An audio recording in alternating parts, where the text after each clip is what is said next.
ผ่านห้องหัวหน้าองค์การอัยการประชาชนสูงสุดพบปะและโอ้ล้มพนักงานรัฐกรองค์การอัยการประชาชนภาคกลางในวันที่ 6 มีนาคม 2025อยู่ห้องประชุมใหญ่องค์การอัยการประชาชนสูงสุดท่านคำเพชรสมวรจิตห้องหัวหน้าองค์การอัยการประชาชนสูงสุดได้พบปะและโอ้ล้มสมาชิกพรรคและพนักงานหลักแหล่งขององค์การอัยการประชาชนภาคกลางในวาระดังกล่าวท่านหัวหน้าองค์การอัยการประชาชนภาคกลางได้รายงานการจัดตั้งปฏิบัติเวียกงานในระยะผ่านมาและทิศทางแผนการจุดสุ่มในต่อหน้าขององค์การอัยการประชาชนภาคกลางโดยสังเขปและหัวหน้ากลุ่มจัดตั้งพนักงานก็ได้ขึ้นแนะนำเวียกงานที่เกี่ยวข้องก็คือเวียกงานห้องการต่อกล่องประชุมโอกาสที่มีความหมายสำคัญในครั้งนี้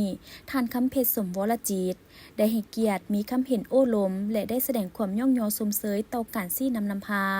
การจัดตั้งเวียกงานในระยะผ่านมา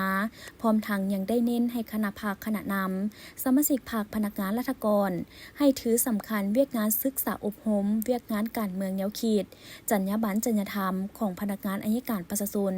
แบบแผนวิธีเฮ็ดเวียกการก่อสร้างพรรคปลอดใสเข้มแข็งนักแน่นรวมไปถึงการปรับปรุงกงจักการจัดตั้งการปฏิบัติหน้าที่วิสาสะพอเป็นต้นการติดตามกวดกาการปฏิบัติกฎหมายการติดตามกวดกาค่ายคุ้มขังดะสร้างและเพิ่มทวีเวียกงานกวดกาอย่างเป็นปกติและอื่นๆ